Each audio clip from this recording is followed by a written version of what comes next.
The clash between Jacob Fatu and Jay Uso the night before Survivor Series War Games is a high-stakes battle that promises to shake the very foundation of the Bloodline saga. With Jacob Fatu representing Solo Sikoa's renegade faction, and Jay Uso standing with the original Bloodline under Roman Reigns, this match isn't just about supremacy, it's about family betrayal, power, and survival. Here's why Jay Uso is likely to lose to Jacob Fatu in this critical encounter. 1. Jacob Fatu's dominance to bolster the Solo-led faction. Jacob Fatu is a powerhouse, and aligning him with Solo Sikoa's faction signals a new era of rebellion against Roman Reigns' oppressive leadership. For this splinter group to be perceived as a legitimate threat to the OG Bloodline, they need a statement victory. And defeating Jay Uso, one of Roman's closest allies, would send a clear message. A loss for Jay would elevate Solo's faction as credible opponents heading into War Games. 2. Undermining Roman Reigns' leadership, Jay Uso losing to Jacob Fatu would expose cracks in Roman's dominance over his family. Roman thrives on controlling the narrative and ensuring his loyalists emerge victorious. Jacob's win would be a symbolic victory for Solo's faction, showing that Roman's grip on his family is weakening. This could fuel even more tension within the Bloodline heading into Survivor Series, where the stakes are even higher. 3. Pre-War Games momentum for Solo's team.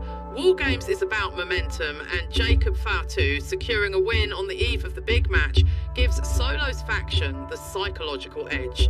A victory here puts doubt in the minds of the OG Bloodline, potentially setting them up for more dissension during the War Games match. Jay Uso, being one of Roman's most trusted soldiers, losing before such a high-profile event would rattle the confidence of Roman's team. 4. Jacob Fatu's power and style, outmatching Jay. Jacob Fatu is an unstoppable force, combining brute strength and agility in ways that make him a nightmare for opponents. While Jay Uso has heart and resilience, Jacob's sheer dominance could prove too much. This physical disparity would play into the story that Jay, though determined, is outmatched without Roman's direct intervention. A subtle nod to how much Jay still relies on the tribal chief's protection. 5. Furthering Jay's emotional struggle. Jay Uso's arc has always been tied to his emotional struggles with loyalty, family, and identity. A loss to Jacob Fatu would deepen his inner turmoil, especially with the pressure of representing Roman's bloodline against Solo's faction. This defeat could plant seeds of doubt in Jay's mind, possibly even making him question his role in the bloodline moving forward. 6. Setting up Jacob Fatu as a major threat. If Jacob Fatu is being positioned as a long-term player in the Bloodline saga, a decisive win over Jay Uso solidifies him as a top-tier threat. This victory could hint at future battles not just within the Bloodline factions, but also with Roman Reigns himself. Jacob's dominance would add a layer of unpredictability to War Games, as the OG Bloodline would have to account for his ferocity. 7. Tension heading into Survivor Series. The timing of this match just a day before War Games makes the stakes even higher. Jay Uso losing would leave the OG Bloodline scrambling for answers and add drama to the Survivor Series match. Roman's fury at Jay's loss could lead to even more infighting, giving Solo's faction a psychological advantage. Final thoughts?